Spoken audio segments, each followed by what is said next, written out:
Hi everyone, this is Kenneth Wong, editor for DE. Welcome to a new episode of DE Podcast. This special episode is part of our December 2020 issue focusing on technology leaders. The heart and soul of an engineer's productivity is his or her personal workstation, customized to fit a specific type of work, configured to get the peak performance of his or her software stack. Today we are speaking to Vic Malyala, Senior VP for Field Applications Engineering and Business Development, Supermicro, a workstation supplier. Vic, welcome. First, let's get to know Supermicro a little bit. How is Supermicro's workstation architecture different from other rivals in the market? Thanks for having me, Kenneth. And we have a heavy presence in channel and the OEM as well as cloud and enterprise customers, and obviously expanding into the new verticals, especially on the edge and 5G and whatnot. In general, if you take a look at Supermicro workstations, they take a lot of features and functionality from our server product line and make it available in these platforms, mostly related to reliability, availability side of it. Some of the things are like supporting systems with ECC memory. So on the lower end, typically people tend to use non-ECC and unbuffered DIMMs and whatnot. But as we start focusing more on reliability and as well as higher memory capacities, ECC memory becomes one of the things. And similarly, if you're taking a look at the hard disk drives and especially the upcoming usage of U.2 and M.2 NVMe drives, that's another thing that becomes a differentiating factor. Since some of these functionality coming also from the server design, management features through the baseboard management controller or BMC, and also on the platform security side, which is using the TPM modules, and also making it available in a tower and rack mount form factors. So another thing is that we do understand that there is no one size fits all, right? So our philosophy basically includes how to maximize the configurability without sacrificing on any other features. Let's talk about one of the new products that'll be coming out from Supermicro. So that would be the machine called AS5014A TT. Now, how does the fact that that features an AMD Ryzen Threadripper Pro processor in it, how does it affect the engineers who are using workstations for visualization or simulation programs? This is a very exciting product.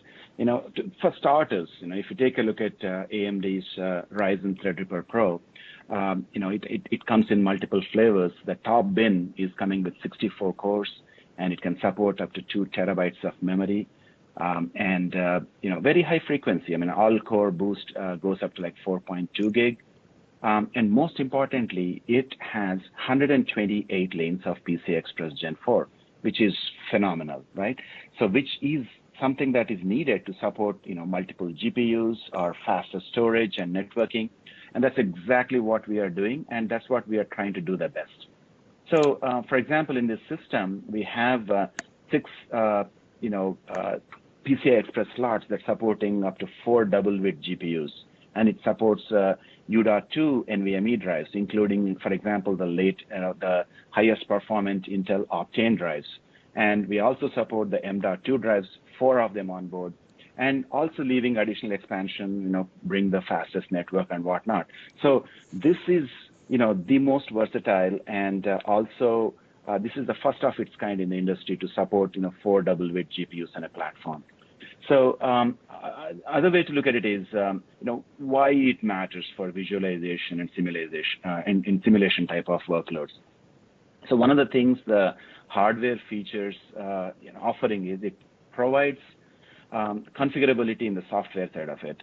What it means is that software workloads for both the pre-processing and post-processing side, when you take a look at it, for example, the CAE applications, they require maybe about 8 gigabytes per core memory, and even higher for certain complex models. And it also needs a bigger memory footprint which basically makes it like, say half a terabyte of memory or higher in a 64-core processor environment.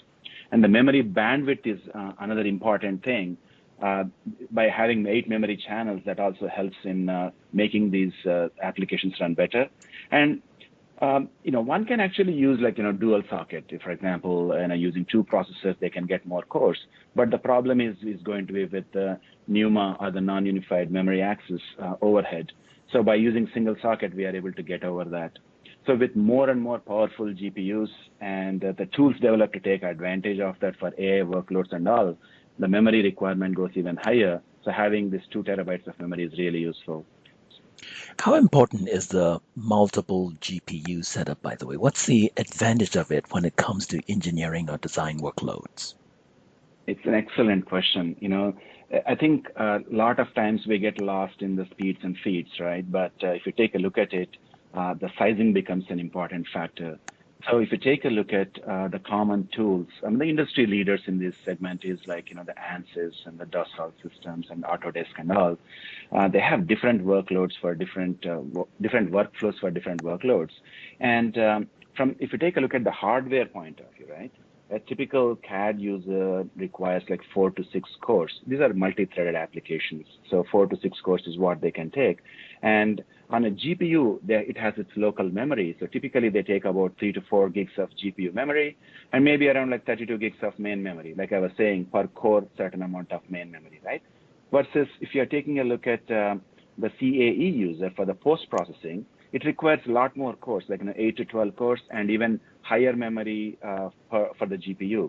So having this, the system that is capable of supporting different GPUs will actually make a big difference. Say, for example, if you were to take a system with only 2 GPU support, now you need to go for a higher end of the GPU, which has a bigger GPU memory, and then you are limited to 2, and you are forced to probably paying more money for the GPUs versus this systems like this, say, for example, 4 GPUs being supported. Now you can actually get the same work done at a much lower cost because now you have 4 GPUs that are supported. So, at the same time, if you don't have a need for it, then you can still take the lower end GPUs and you can go for a smaller CPU, for example, 32 core as opposed to 64 core.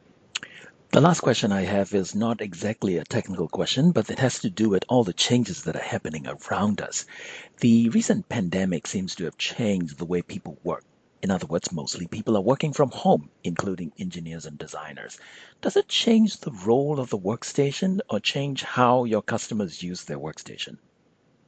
So in an office environment, people use, let's say, for 8 hours, during office hours. So these systems will be purely used as workstation. And when people go home, all this compute power is sitting there. So the companies actually use it for, let's say, render applications, especially in the media and entertainment segment. So all this compute pool that is sitting idle, they could more effectively use for different applications that do not require people to be using the systems, at the desk. So those are the type of things probably are not possible when the system is taken away from office environment and put in a home user environment. So you probably don't need like too many GPUs per se, but for the specific user, if they are using different systems, for the pre-processing and different systems for post-processing, all that need to be consolidated into one to bring the value there. So it basically becomes like a single user. It could be multiple instances. So the sizing becomes important on what they are trying to do. And more importantly, as systems get, the workstations are going to be used in the home environment, they need to be somewhat quieter than office environment. So systems need to be run cooler. So you need to have some kind of a liquid cooling as an option. Workflows definitely need to be tweaked in order to bring the best value for the dollar and without compromising the productivity. Very good. Vic, thank you so much for sharing your thoughts with us. I appreciate it. Thank you very much. This is Kenneth Wong. Until next time, I'm for DE and we are out.